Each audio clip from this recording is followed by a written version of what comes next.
Hello BookTube and welcome to Weekly Reads. This Weekly Reads is a little late because we just got power back. Earlier this afternoon, about 3:40 Central Time, a storm came barreling through town and knocked out the power for a good chunk of the town. I'm thinking probably the central core of McGregor. Also knocked down the scoreboard at the high school, so that's going to be fun for them to fix or build a new one. Yeah. So it was a short, powerful storm.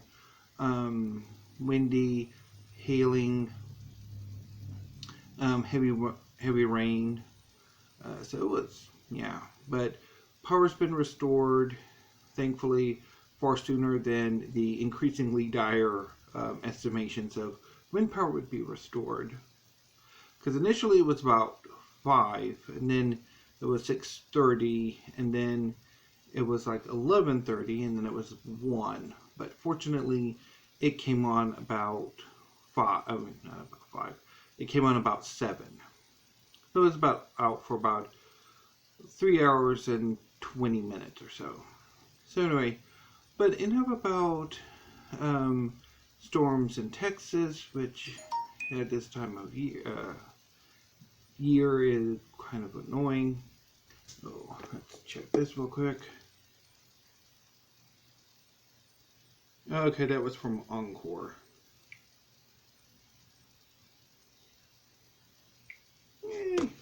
Okay. Yeah, they the Encore, the power sort of repair people and regulation people, and they text. So anyway, let's get on to the books. I'll be right back. I forgot some books.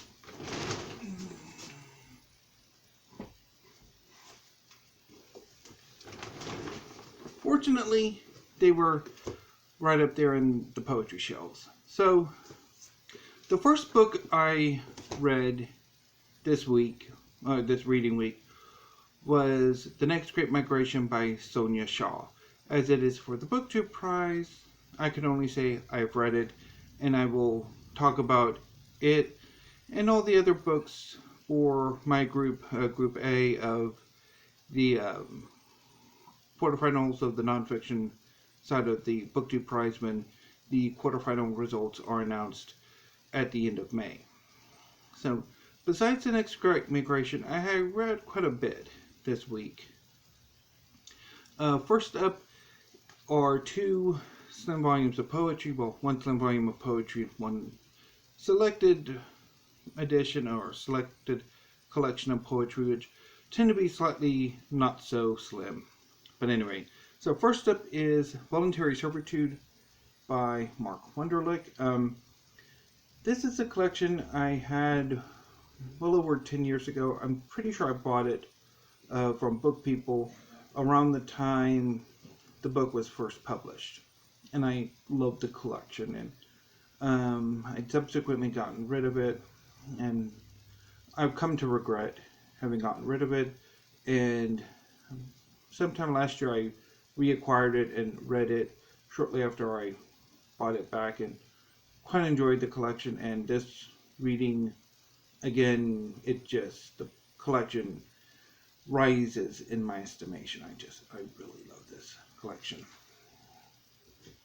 The next book I read in another collection of poetry is The Dream of the Unified Field by Jorie Graham. This is a selected edition of her poetry from spanning 20 years, 74 to 94. And I quite enjoyed her work. Again, this is a collection I picked up probably from Book People when I lived in Austin, and then I'd gotten rid of and subsequently regretted it and picked it up again last year during my bit of a nostalgia book buying binge. and I quite enjoy her work. I really enjoyed the reread experience from last year. This year, I don't know, some of the poems just didn't quite work for me.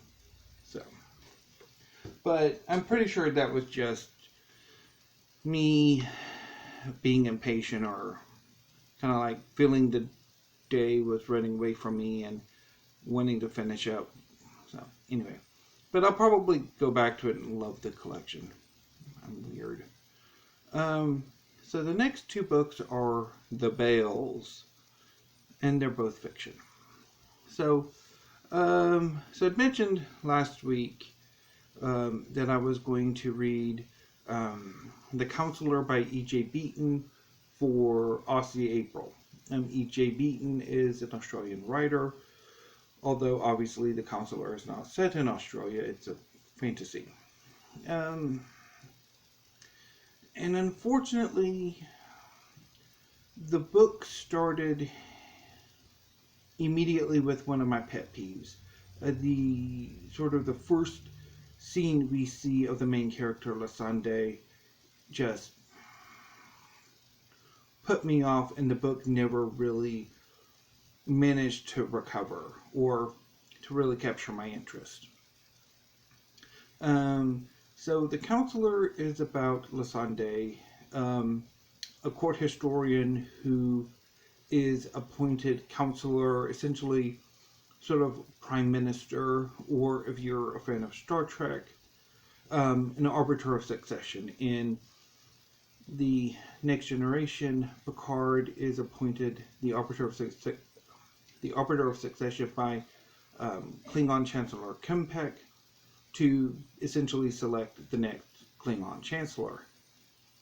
And that's essentially what one of Lasande's duties as councillor here is, to select the next monarch, because the previous monarch, as great as she was, or as militaristic as she was, she didn't really have an heir. Lasande is also concerned about who murdered the previous queen, because she was very clearly assassinated.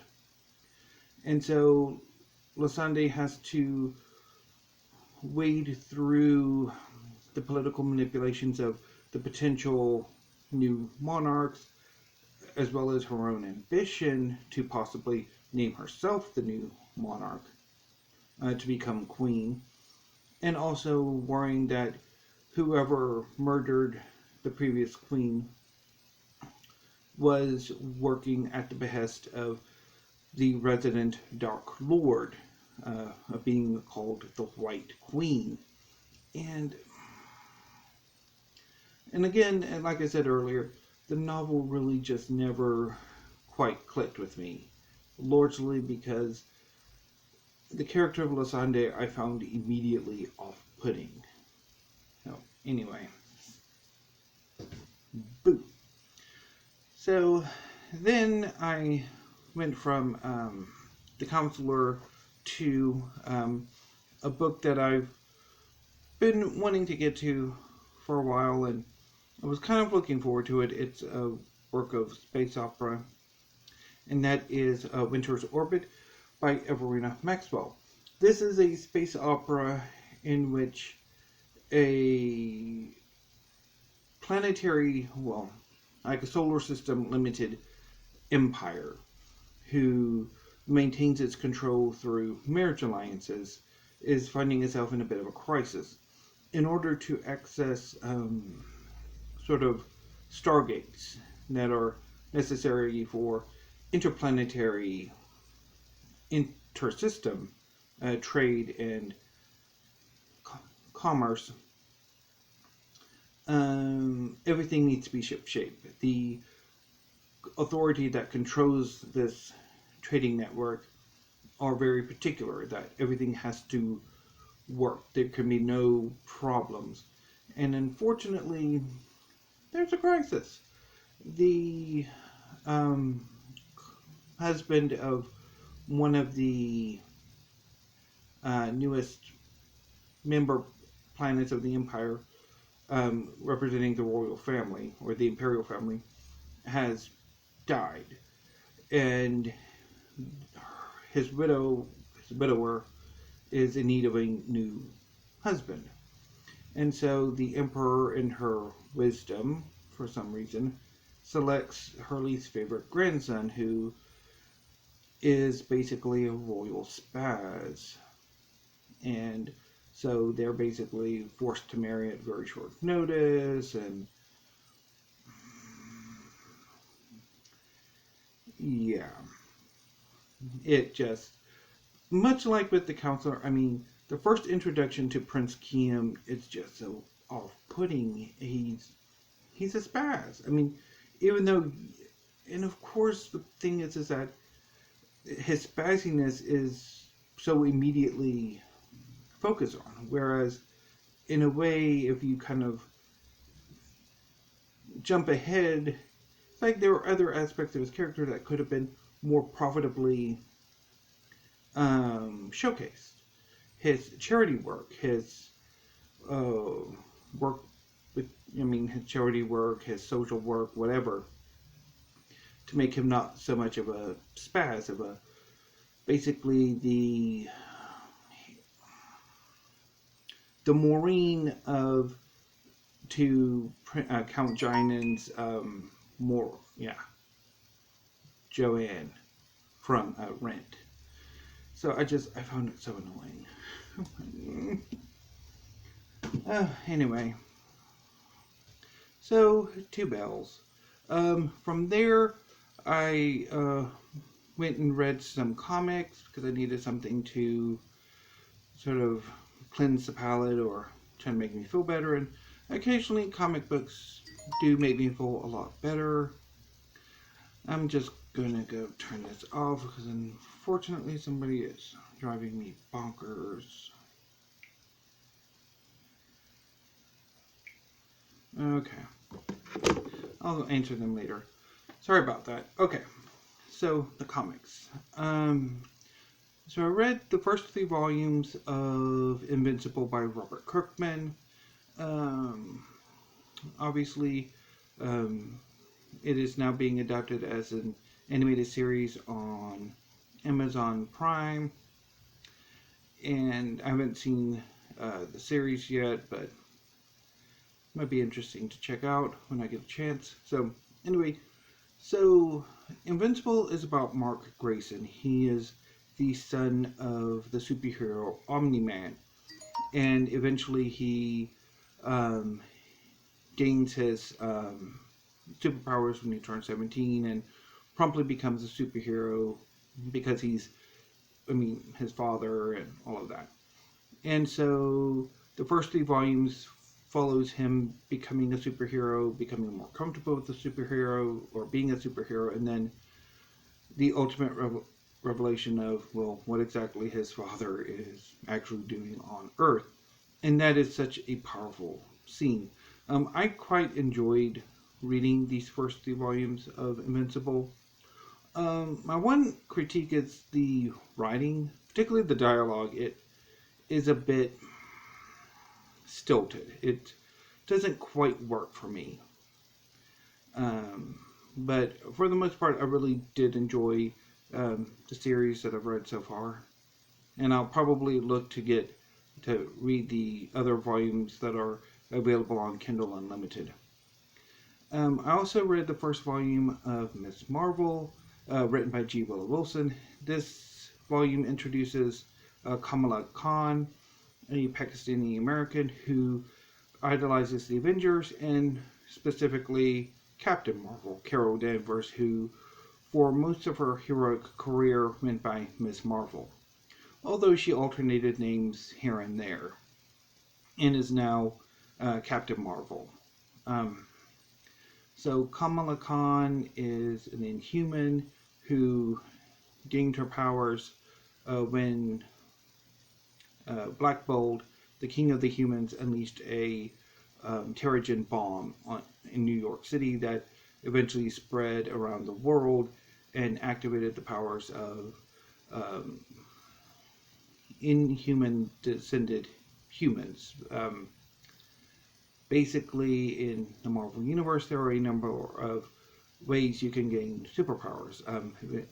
Essentially, these Celestials species of godlike aliens came to Earth and genetically tinkered with early humans and created three groups: the Eternals, the Deviants, and baseline humans, who eventually would partially become mutants. And then the Kree came and created the Inhumans. And really, I would go by now that most humans on Earth are really just one catastrophic day away from gaining superpowers of one sort or another. But anyway, so Kamala Khan is an Inhuman who gains her superpowers and begins to serve as a hero to her local community in Jersey City. Initially dressed as Miss Marvel, Kamala Khan's powers are shape-shifting, so she initially appears to be a young Carol Danvers, and then eventually she creates her own costume, and I'm assuming limits her powers mostly to science manipulation and sort of like Mr. Fantastic, rather than, say, Mystique. And I quite enjoyed this reading of Miss Marvel. I read it a few years ago and didn't particularly care for it, and I'll get to why. But I really liked Kamala Khan's character, the dialogue, the family dynamic, the community that G. Willow Wilson creates for Jersey City. I think my one issue with this volume, and probably going forward, is there's a tendency for Marvel heroes, particularly younger Marvel heroes of the past 10-15 years, to not necessarily become heroes because with great power comes great responsibility, wherein you have these fantastic powers and it would behoove you to help people with them. Rather, a lot of these younger heroes, excepting for like the X-Men who have their own issues, tend to become heroes because they idolize existing heroes. Kamala Khan becomes Miss Marvel because she's a fan of Carol Danvers. The Young Avengers are basically cosplaying as various Avengers. And I find that tendency to be a bit suspicious, off-putting. And I don't necessarily really like that, but that's just me. But I think this second reading of Miss Marvel Volume 1 has really sort of like, I actually kind of liked it. I will definitely be looking out for more volumes if they're on Kindle Unlimited. I've also read some X-Men comics, the Dark Phoenix Saga, which I think has dated in a way. I mean, as great as it is, as soapy as it is, I think it's dated. Particularly when you see how a lot of these characters have progressed over the decades. Especially Emma Frost, who in this volume, in her first appearances, is like just comedically evil, as much of 1980s supervillains are, and she's since become just this glorious superhero with a mean streak. But I enjoyed this reread. I also read the first two volumes of X-Men by Jonathan Hickman, which are set during the Krakoa era. I thought they were a bit wonky, a bit sort of uneven. I mean, they were very episodic, but there were a few strong bits. In the first volume, there's one issue where Xavier, Magneto, and Apocalypse are at Davos for meetings. And while they're meeting with a number of heads of state and government, there's a kill team sent to assassinate them. And Cyclops and Gorgon, formerly villainous mutant, take them out. and I just really enjoyed Magneto, Xavier, and Apocalypse's dialogue with the humans. And also, there's the final issue of this volume had a really interesting chapter, a bit on Mystique. And then in the second volume, oh, Magneto was just amazing, particularly the Empyre tie-in, which I'll get to in a bit. That was just amazing. And I also read Empyre, the big Marvel event that happened last year, which featured a united Kree and Skrull Empire going to war against the Kotati, a species of sentient plants who evolved on the same planet as the same homeworld as the Kree. And I thought it was too busy, to be honest. I think there were too many characters who were trying to do too much.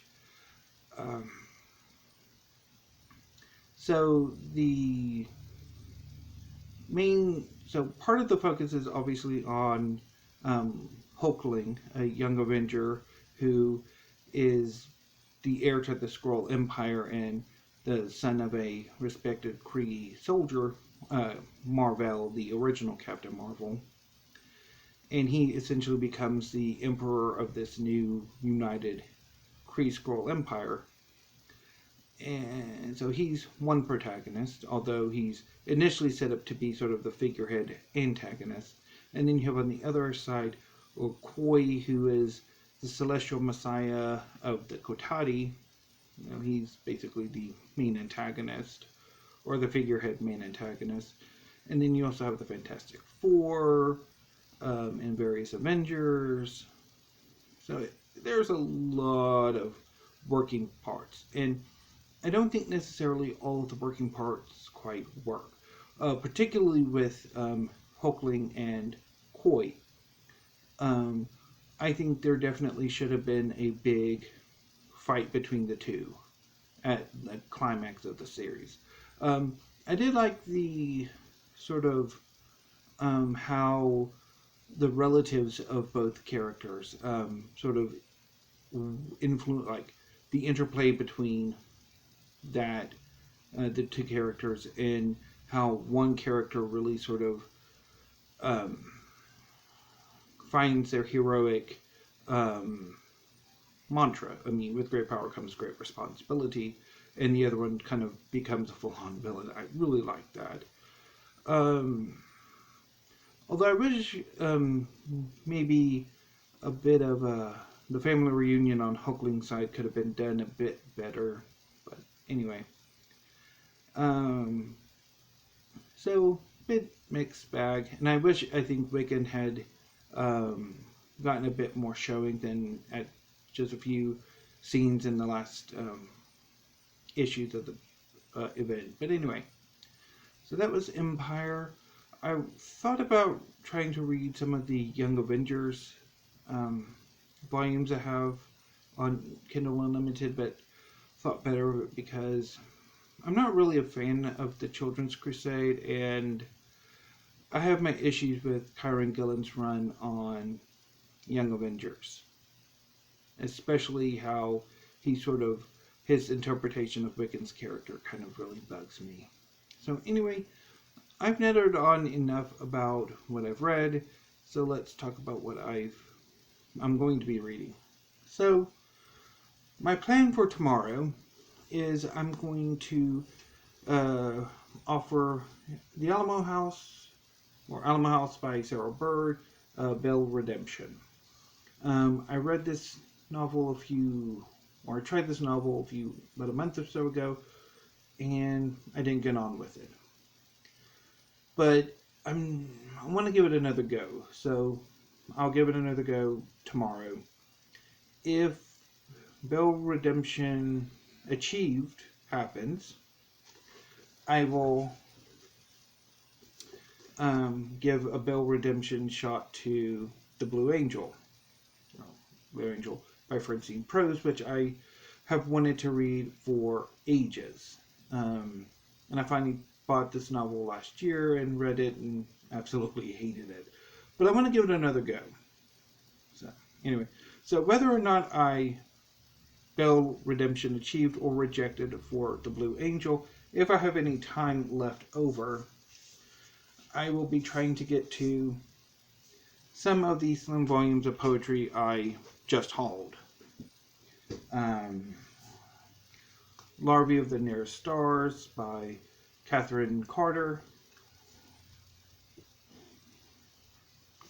The Lions by Peter Campion. Troy Unincorporated by Francesca Abbate. The New Black by Evie Shockley. If I have more than enough time, maybe even a little more Red Sun on the Human by Gillian Conoley. So, that's that plan. Now, if, however, Bell Redemption rejected for Alamo House, I'm not even going to bother with Blue Angel. I'll just put it back on its shelf, and I will instead move on to If Then by Joel Lepore, which is her latest book and one that I've been looking forward to reading. And if I have enough time, which I should, I will then be visiting the slim volumes of poetry, which I'm not going to be repeating because I already talked about them.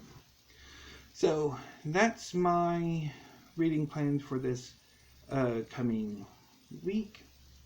We'll see how they go, and I will report back next week, hopefully at my usual time. And so videos next week. I do have some more tags I want to get to. There's also the book spin number 2 that I want to get to, even though I'm not entirely sure how I'm going to participate, because I've sort of already got a TBR for May and June already set. So I guess the only thing I could do would be which book I read first for either month. Excuse me. So that could be a plan. Also, I'm not entirely sure if I want to do a springathon, because I don't know if I have any books that really match either any of the prompts. And again, I have my sort of a plan for May and June already kind of going. So anyway, and I probably should have a writing update. Not that there's much to report, except for I'm world building. I'm just ideas, but actual programming not much. But anyway, so until next week, BookTube, thank you. Have a great weekend and stay safe.